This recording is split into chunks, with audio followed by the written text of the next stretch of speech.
China-U.S. relations take another hit after President Trump threatens to shut down TikTok. What's driving Washington's attacks on Beijing? Hello, I'm Anand Naidu, and this is The Heat.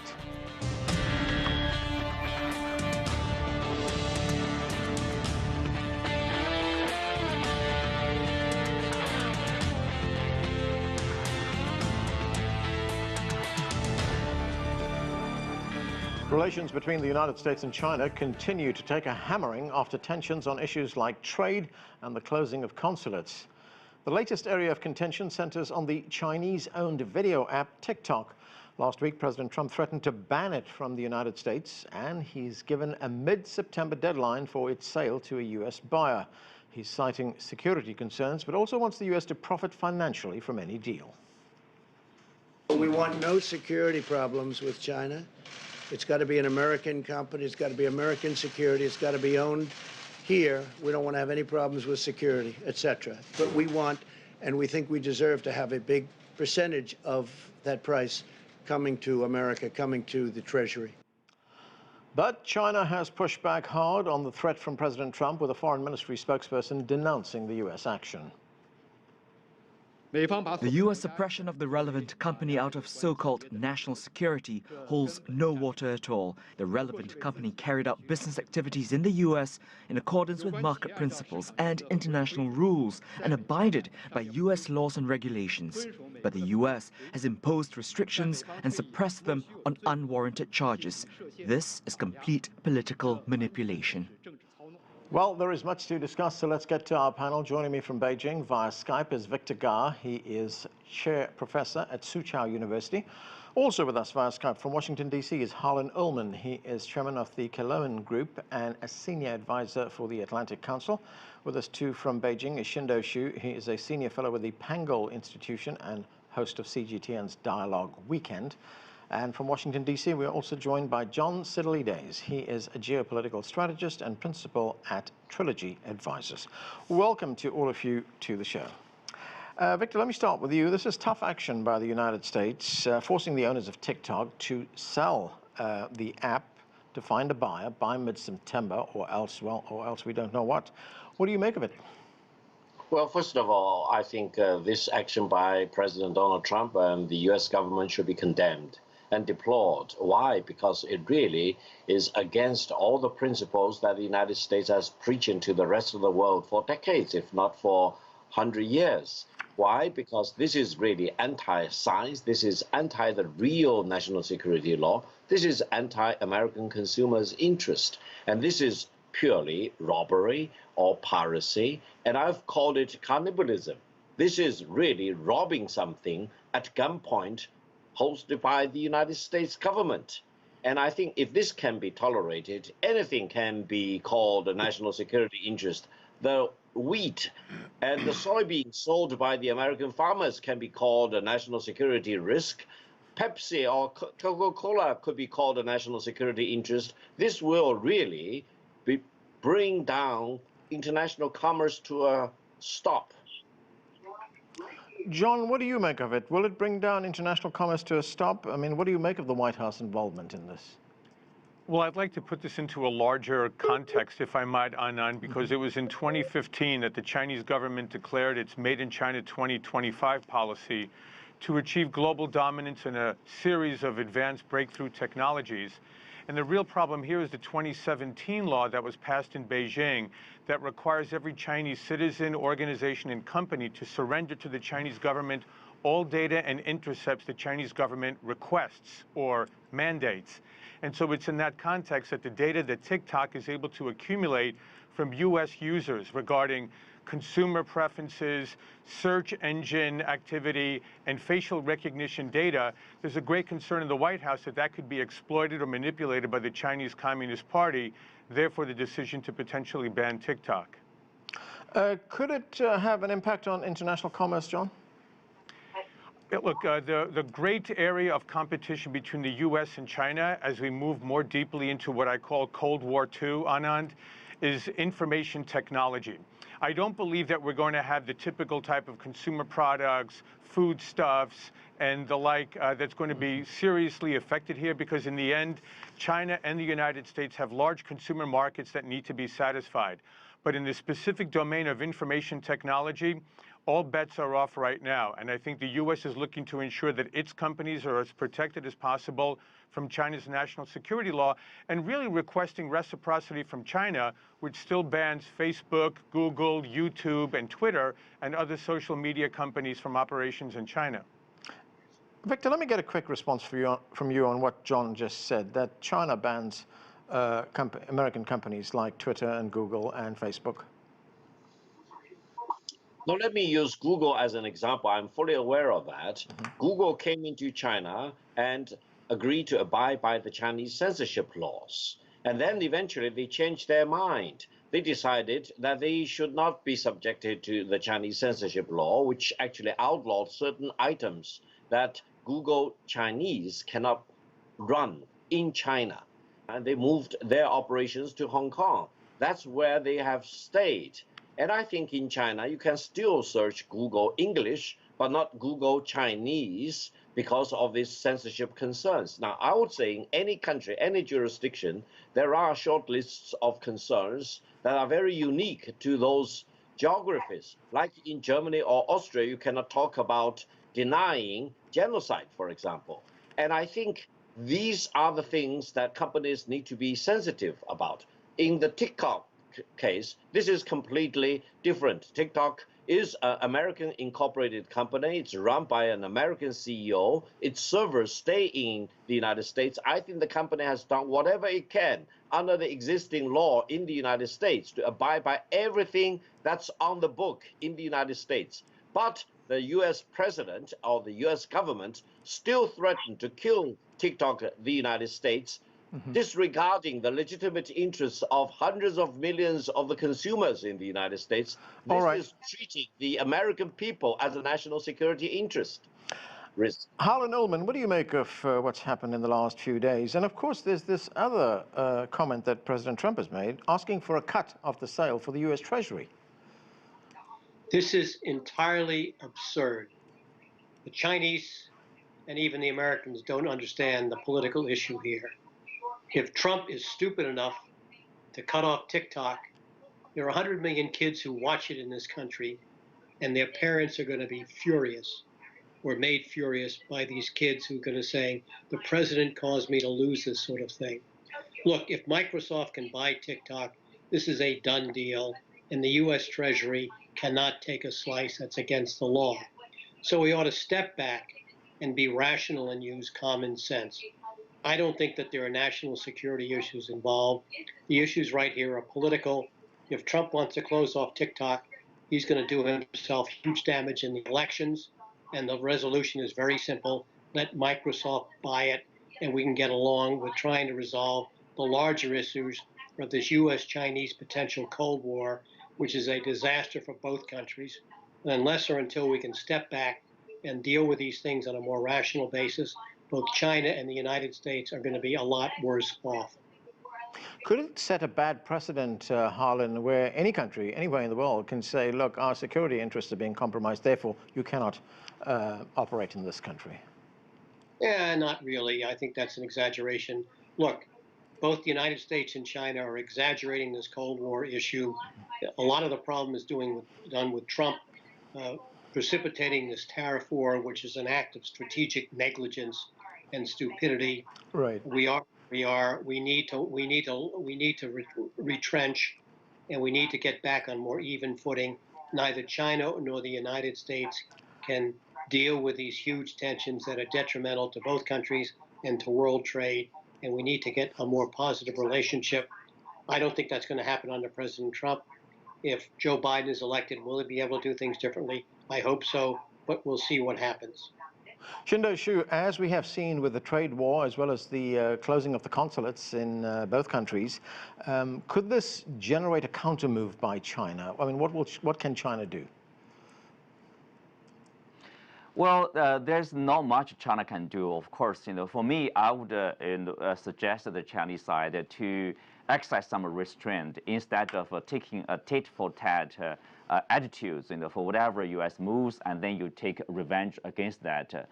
After all, for one thing, the Trump government, in a sense, is likely to be numbered because of the upcoming elections and also the dwindling numbers, polling numbers of President Trump.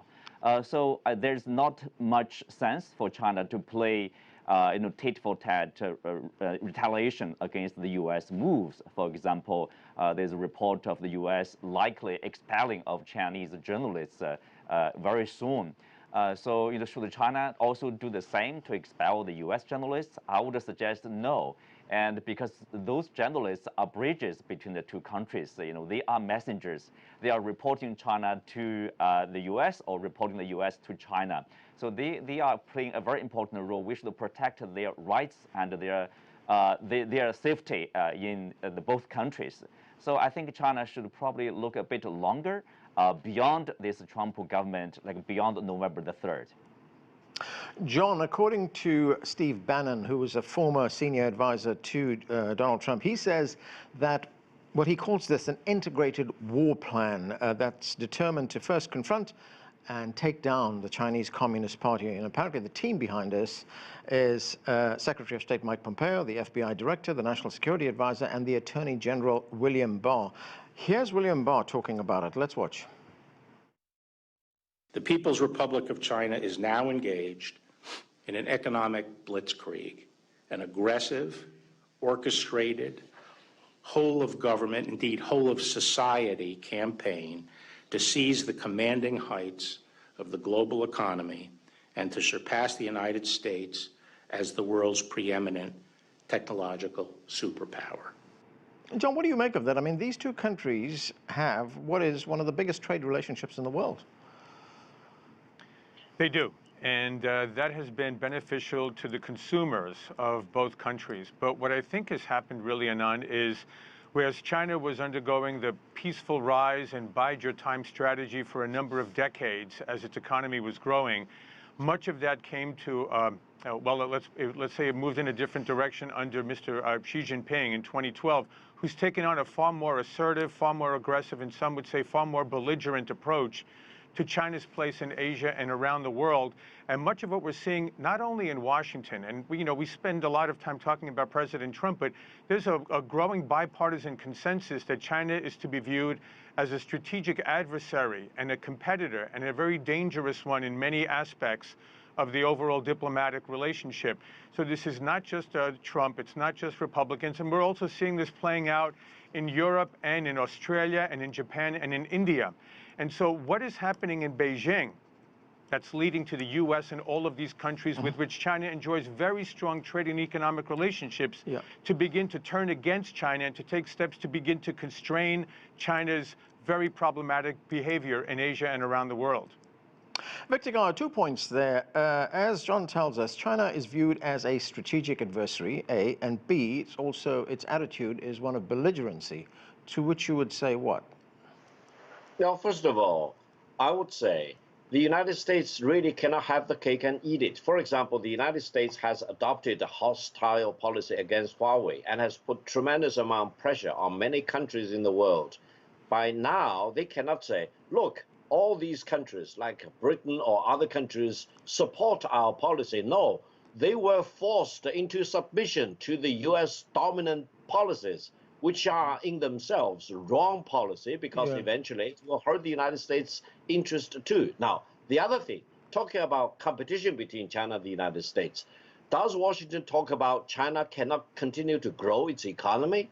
If that is what Washington expects, it will fail miserably because every country in the world has the legitimate right of economic development. Yeah, Victor. And some country will outgrow the other side. Right. And that's to be expected. There is a mega trend in China's growth.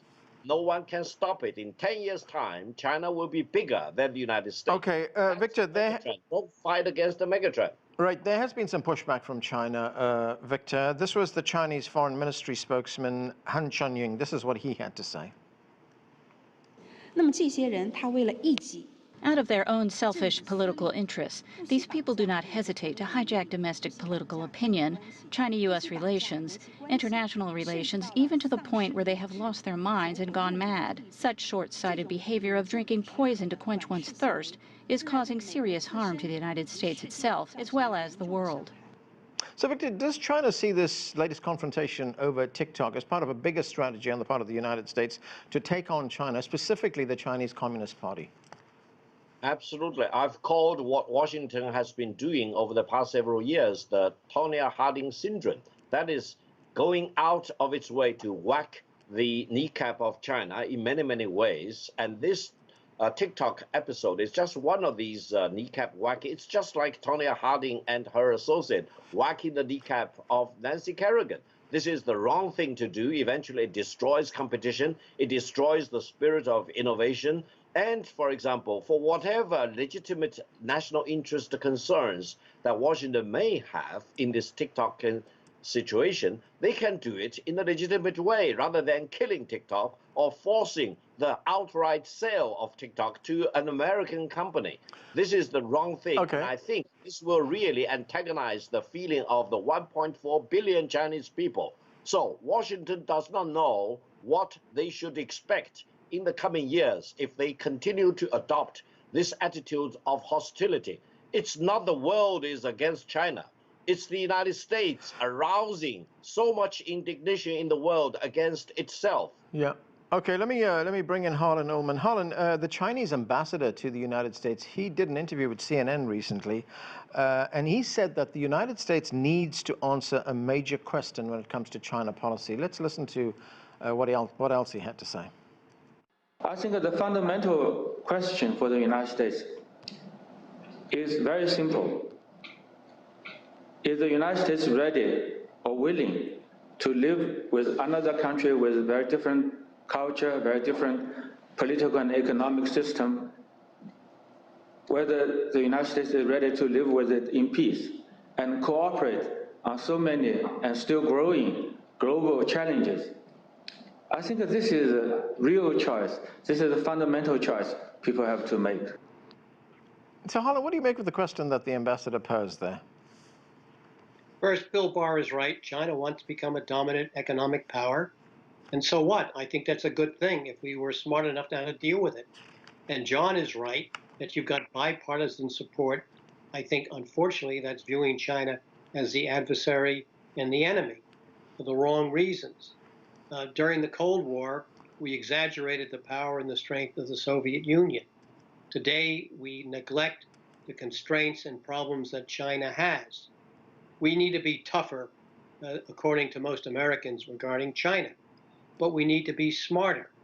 And abandoning the Trans-Pacific Partnership and using allies as a way of engaging China, to me, was a strategic act of stupidity, even though Hillary Clinton was said she would have done that in any event. Look, we need to engage China. China is not a monolith.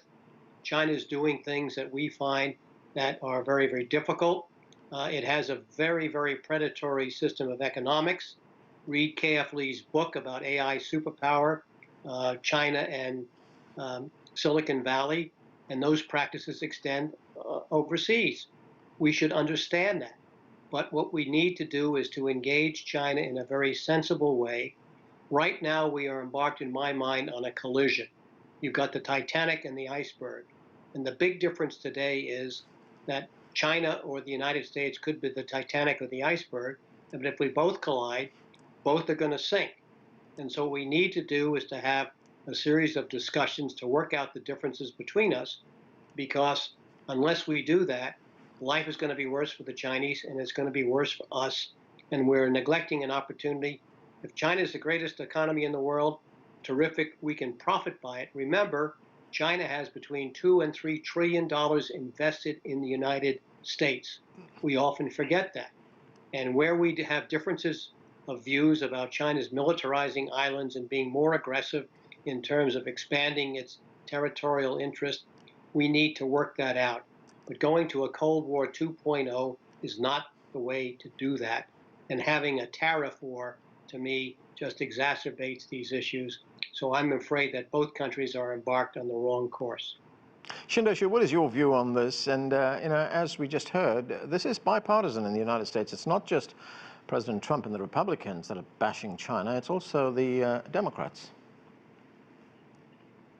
Obviously, that is the case. I think there's a lot of exaggeration of the so-called China threat or rising China. What a big challenge from rising China to the United States. For example, people are concerned with whether China will replace the U.S. or become the dominant power. I think there's a lack of understanding, or to some extent misunderstanding of the Chinese policy. If you look at China, the policy, for example, in the South China Sea, that remains unchanged. Even there's a lot of big fuss about the Chinese so-called expansion in the South China Sea. What China has tried to do is to maintain the status quo and trying to create peace and stability with neighboring countries, in particular the claimants in the South China Sea. That is the case. It remains unchanged, but there's a lot of media coverage somehow sensationalizing the Chinese activity as presenting China as a threat to this region. I think it's unfair reporting over there. And for China, the priority is really about the domestic affairs, taking care of the 1.4 billion people, creating more jobs for the people. For example, the biggest priority, number one priority for China is the creation of jobs for its own people. It's not about replacing the U.S. China does not have that kind of ambition. China will not be replacing the U.S. Predominant position in the global community. I think there's too much concern about that. And also, if you look at the U.S. policy, somehow it's driven by a few officials with some extreme ideas, anti-China ideas. They are advocating for the whole of government approach against China, everything against China. I think that creates a lot of, like a mobilization of the U.S. society against China. That's very unfortunate. Okay, John, there seems to be a strategy here in the United States on the part of President Trump and this White House to blame China for everything that's going wrong in this country. I mean, President Trump was asked about the recent widespread evictions resulting from the coronavirus pandemic. This is what he had to say. Let's listen.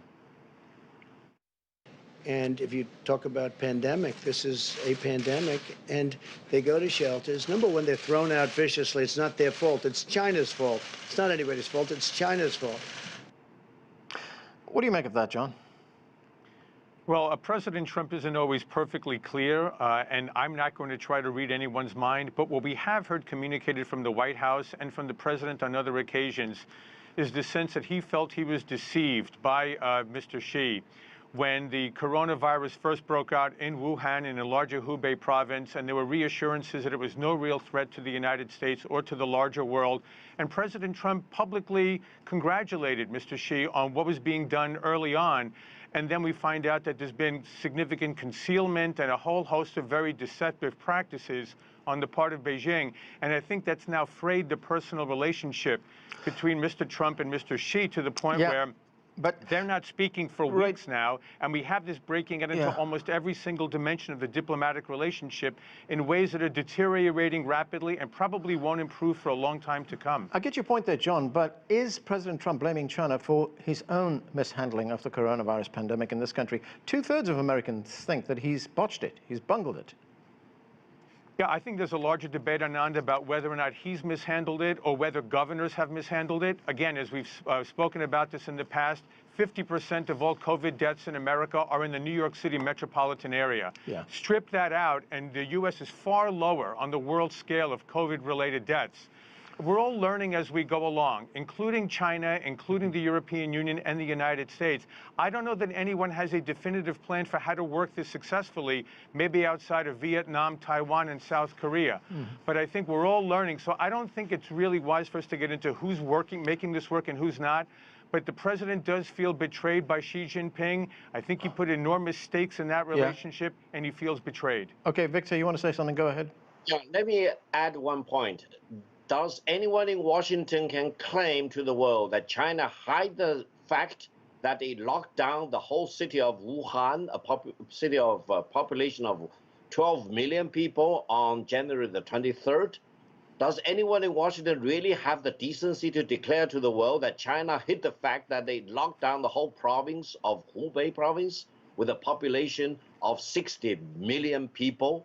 Now, if anyone felt betrayed, blame themselves. What China did was to take the heroic act of exercising maximum control to cut down the spread of coronavirus in Wuhan, in Hubei province, and throughout China. And what China did was for the whole world to see.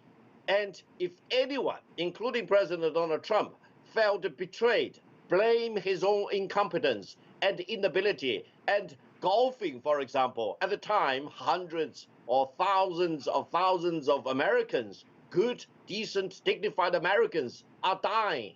Wake up and save the America. God save America. Harlan, it was only a year ago that President Trump was talking about the great relationship that he has with President Xi Jinping. The two leaders met at the G20 summit, which took place in Osaka in Japan. How did this relationship head south so quickly? First, let me say it's interesting to hear about Tanya Harding, about which most Americans will not know, and the references to Donald Trump playing golf, which I agree was not a smart thing to do.